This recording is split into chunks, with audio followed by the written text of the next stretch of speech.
Okay, thank you.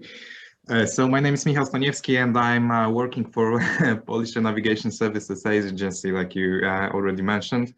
On a daily basis, I'm an airspace management specialist, so I'm a little bit more into airspace management process than into drones, but I'm still the project manager of a dynamic safety and security program, which is a project which is dedicated to providing some new extra services for unmanned aviation in Poland. So this is something I'm going to talk about today. Just to give you some background, the wide availability of drones that we see now is becoming also important thing for managing the drone traffic nowadays. So drones are becoming available also for unexperienced users. What I mean by that is that you can go to do your weekly shopping between buying bread and carrots. You can go to electronic department and buy yourself a drone. And drones, being aircrafts, are still required to adhere to the rules of the air, like a regular aviation. So this along with the limited communication and surveillance equipment that is present on board, especially when compared to manned aviation, establishes some new challenges for Polish Navigation Services Agency, the institution that is responsible for air traffic services provision in Poland, and especially airspace management being one of those services. And just for you to know, airspace management is a planning function to provide the best use of available airspace as possible, depending on current users' needs. So basically, this is not an official definition of airspace management, but just to give you a good outlook, the whole process of airspace management is divided into three phases: the strategic planning phase, the pre-tactical planning phase, and tactical phase. So strategic planning phase is something that ends a couple of days before operation. The pre-tactical phase is something that ends a day before operation, and tactical phase is something that happens here and now. So it's the phase of actual operation. And just to give you a small outlook on the airspace structure, if you are not maybe familiar with that, so the airspace in general can be divided into controlled airspace. It's the airspace where the air traffic controllers work with, and uncontrolled airspace. So that's just a very general outlook on the airspace division. But to make this picture a bit more complicated, you can also have a segregated or reserved airspace, as we call it, here. And this is the airspace that has some limits, vertical and lateral limits, that were given by the administrator of such segregated airspace. And within such airspace, during the activation time, Polish Navigation Services Agency is no longer responsible for providing air traffic services inside. So when the area is active, it's more or less void of any other aircraft except the one that were given the permission by the administrator of such an area. And of course, we also have some restricted airspace and prohibited airspace. That's just a simple picture, but that's fair enough for you to just have a good outlook on the airspace structure. So the restricted airspace is an airspace where some limitations may apply, and the limitations are more or less defined by the administrator of such an area. So the administrator can define whether, for example, drones no heavier than 2 kilograms are allowed in the area, or you can overfly the area after obtaining a permission from the administrator, or whatever the other restriction may come to your head. This is something that can be applied to this to such an airspace. And prohibited airspace is something that is by definition a little bit more strict, because the restriction that apply is that you cannot overfly such prohibited airspace without the permission of the administrator. So this is a general difference. But of course, since a couple of years, we have this UTM, which stands for Unmanned Aerial System Traffic Management airspace. UTM here up to 120 meters above ground level. So this is a place where the drone operations may take place, and this is set up in the whole area of Poland. As you may see here from the picture, there are still some, it overlaps with the restricted airspaces and controlled airspace as well. And it's not only established in the uncontrolled airspace, obviously. So you have to somehow transmit this information about the airspace restrictions to the UTM system. And this is what is all about, the PANSA UTM system is all about, actually. So depending on your location, if you are a drone operator working in an uncontrolled airspace, you can immediately get a green light for your flight. But if you are in a restricted area, you have to obtain some permissions for your operation. And the same applies, of course, obviously, to the controlled airspace as well. So the PANSA UTM concept is based on the fact that actually it is a digitalized and automated unmanned aerial system flight coordination and flight plans management system. And it is currently implemented at all 15 civil towers and all 9 flight information sectors in Poland. And the concept is based on the fact that each UAV flight in the Polish airspace has to be notified via the PANSA UTM system since April 2020. So the PANSA UTM concept is actually a way of maintaining a non-verbal communication between the ATC and drone pilots. And it includes, first of all, the operating solutions developed at Polish Air Navigation Services Agency and an external mobile application called Drone Radar, which is the most popular mobile application among drone operators in Poland. So PANSA UTM was the first system in Europe that was certified for operational use. And its operational use started in March 2020, so we are already 1.5 year experienced with the UTM. And just to confirm, this is a part of the use-based services implementation monitoring report by Eurocontrol. So you can see on the map here, the European map, that Poland is actually the green island on the map, where we have completed the implementation stages, the implementation of a collaborative ATC interface with the UTM system. So the reality is as follows. In 2020, we had almost 300,000 check-ins in the PANSA UTM system. And I also have some data from the last week for you. So we've had 670 check-ins, and one check-in is usually from 1 to 3 single flights of drones. So roughly speaking, on average, we had like about 200 daily operations last week, daily flights actually last week, and 100 daily check-ins in the whole area of Poland. So PANSA UTM is a system that consists of several modules that allow for operator and pilot registration. Also, the airspace, it contains some airspace management tools, aeronautical data library, pre-tactical planning, which corresponds to the drone flight plan submission to the system. Also some non-verbal communication tools between the pilot and ATC, and what is important, the system logic is based on the UAV legislation. So actually you do not need to, the system won't allow to do anything that is outside the legislation. So it's somehow embedded into the architecture of PANSA UTM to follow the current regulation, European regulation, and our national regulations as well. And so this was the blue part is the first phase of the PANSA UTM development, and now we are going into more details and to provide some more electronical services for UAV flights. DTM autonomy being one of them. So this is a system that will allow for automatic or autonomous UAV flights in Poland.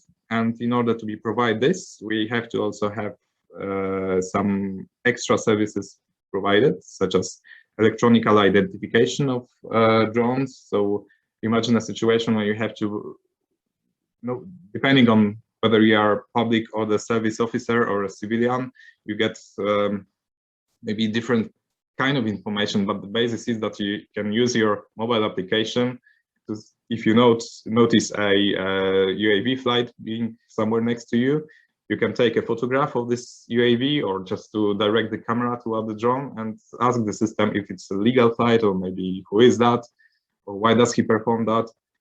Depending, of course, if you are a public order service officer or civilian, you will get different responses, but for detailed or less detailed responses, but still this is the main idea of the electronic identification system.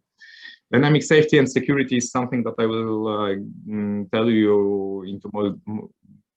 I will tell into more details. Go into more details in a moment. So this is a system mainly to crisis prevention and management regarding the drone operations.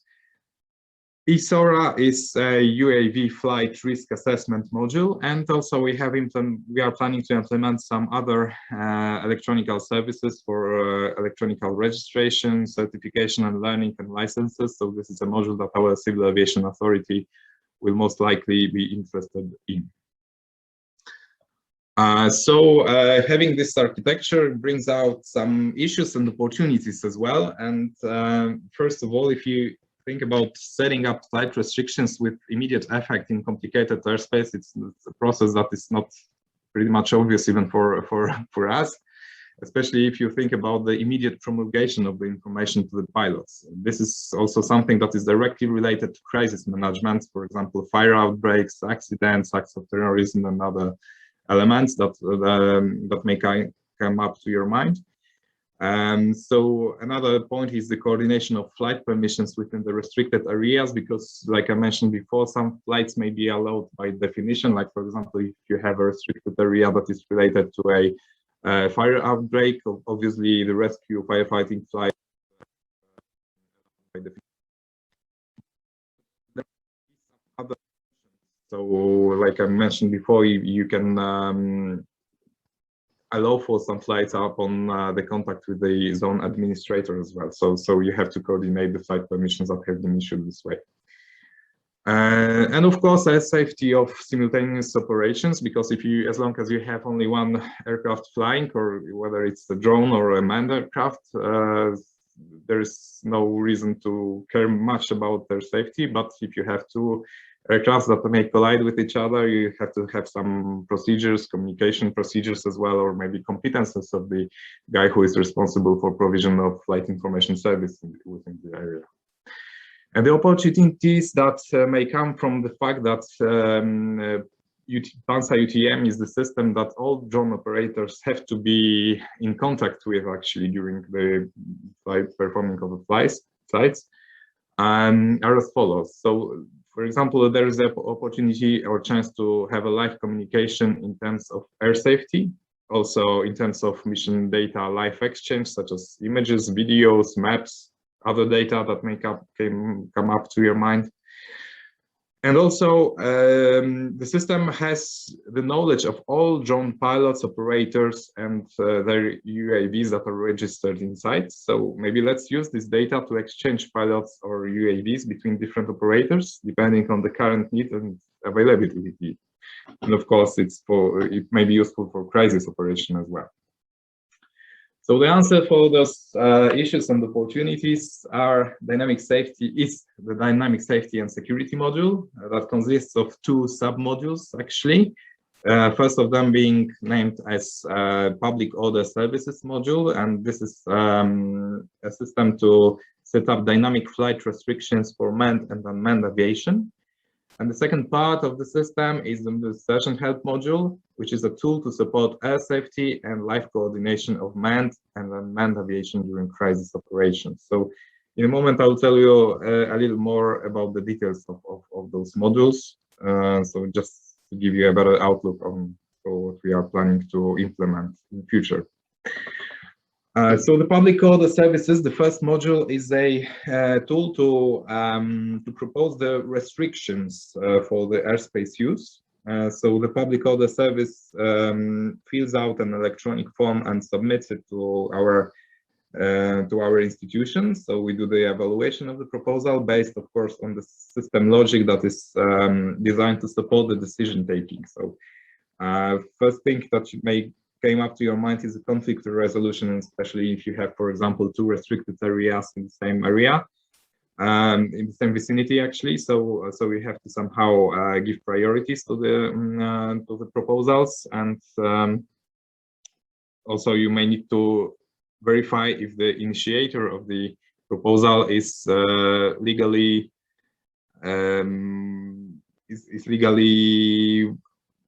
it is legally possible for him to apply for such restrictions as well, and maybe some time advance is required for establishing such restrictions. So this is all the information that will be embedded in the system architecture, and the decision taking will be supported by the system architecture itself. So based on this evaluation, we either renegotiate the initial proposal with the public order service, or go to the publication and we publish a NOTAM or daily airspace use plan on a practical level. And also we transmit this information to the PANSA ETM, and from PANSA ETM we can take this this information out to provide to the drone radar application for the drone operators to be aware of such restriction. And finally, when the area becomes active, the public order service is responsible for the dynamic management of flight permissions during the activation of such an restricted area. So the system is currently under development. The operational use is planned for 2023.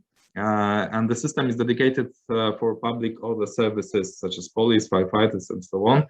But can be easily adapted for civil requests as well, because we have in Poland, we have some regulations that allow also for the establishment of, I mean, this is not only in Poland, but in the whole Europe and everywhere in the world, and that we request the civilians also to sometimes reserve airspace for the actions, like air shows, for example, research and development, test flights, and so on. This system architecture can also be easily adapted for the civil requests as well. And so the result of the system is a temporary airspace segregation, which is a response to an ad hoc need. And once the restricted area is established and active, PANSA is no longer responsible for ATS service provision within this area. So it's the administrator role to provide flight information service and whatever the service is required within the area. So the nature and the goal of restrictions can be set by the initiator to, for example, clear the airspace of aircraft or UAVs not taking part in crisis operation to give priority for public order flights. Or to secure air traffic from potential damage, to restrict spectator drones from recording, to protect very important persons, to protect mass events, and so on and so on. I'm pretty sure that you can also think of a lot of other examples to add to the list. But in general, you have two cases. The one of them is when you make the airspace void to protect something that is happening on the ground, whether it's maybe some important building, or some mass event, or a person that is very important to protect also from the air. And another group of reasons is that you have some event taking place and you also want to make the airspace void of any other aircraft, but your own. So you need to perform some operations within the area, and in order to make it safe, or maybe not only safe, but also very, yeah, let's maybe say it's to make it safe. And so you need the airspace to be void of any other traffic. And the other part of the system, the module number 2, is search and help module. When this crisis situation is already going on and airspace restrictions might already have been published, you actually can need an assistance within the following 4 areas. So first of all is resource management, when you have to engage pilots and their UAVs to perform flights to help you with the crisis situation. Then the second area is setting up mission goals, whether it's observation, monitoring, rescue, fire extinguishing, or whatever else. You have to set up the goals and distribute it to the pilots. The third area is the air safety, and it refers mostly to provision of flight information service and the procedures of flight coordination within the area.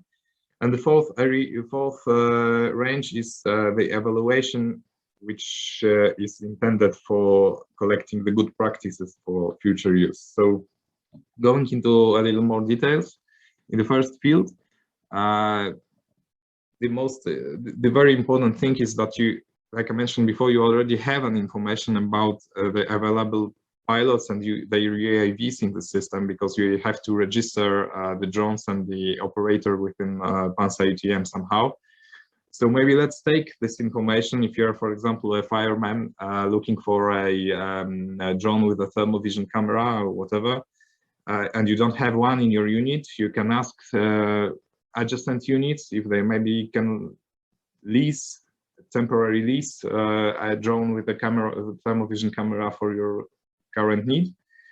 But if nobody in the surrounding public order services has such a drone, maybe let's reach out to the civil also, who are initially trained for supporting this crisis operation. This is the information that's already in the system, so why not? Second area is setting up the mission goals. So first goal is to split the work into missions and set up the flight areas based on that, and also assign a mission to a pilot or group of pilots or whatever, just to in order for them not to make the same work twice actually, and also to receive the mission data in a live manner, just to modify the goals during the operation. So this is something that refers mostly to the communication about the mission itself. And another third field is the air safety. So it's the communication regarding the air safety between the pilot and the flight information service provider. Let's call it like that. So first step is to retrieve pre-tactical clearances from the public order service module, then to provide the flight information service to all the people who are performing flights within the area. And also you need for that some situational, some tools that will support the situational awareness of the flight information service provider. And of course, during the flight, you also issue tactical clearances and permissions. So this is something that also would be very nice to have a support from the system as well. And finally, evaluation. So every information during the operation is logged somehow, and in order to just review after the operation, and in case if any doubts regarding the air safety or setting up the mission goals have taken place, you can just review the logs or just to transmit to the knowledge base and to take the good conclusions for future as well. So the system the concept actually of the system has been tested during the Forest 2021 trial. And the main goal of PANSA's presence, this was the actually firefighting trial that took place late August in northern Poland. So the first reason of PANSA's presence was to provide flight information service within the area, because maybe it was something new for the firemen as well to coordinate flights of different manned and unmanned aircraft. And also another reason was to validate the initial concept of search and help system against the crisis operations. So the conclusions are as follows. First of all, it is important to split the roles of flight information service officer and the mission coordinator. So this is the distinction. This is something that confirms the distinction between the second and the third area of the search and help system that I have shown you. On one of the previous slides. Not every institution will be able to provide flight information service, but by their own means. So it's because lack of experience in ATS procedures, and sometimes maybe the trainings are too costly when compared to the benefits. Live exchange of information, so whether it's voice communication, images, videos, or maps, has been proven to be an extra supportive for achievement of mission goals and provision of air safety as well. Extremely supportive. GSM network coverage may not be sufficient enough for good communication, so in not every place we have enough access to GSM network. So this is something that needs to be addressed in the future as well. And also, aeronautical visualization tools are important for effective provision of flight information service within the area. So we need to provide some tools from the third area from the previous slides. So the air safety is quite important in such circumstances. And the key concepts of search and help are addressing correct areas of crisis operation management. So we have proven to this concept to be valid when compared to the real trial of the crisis situation. So that's most of from me, and thank you for your time.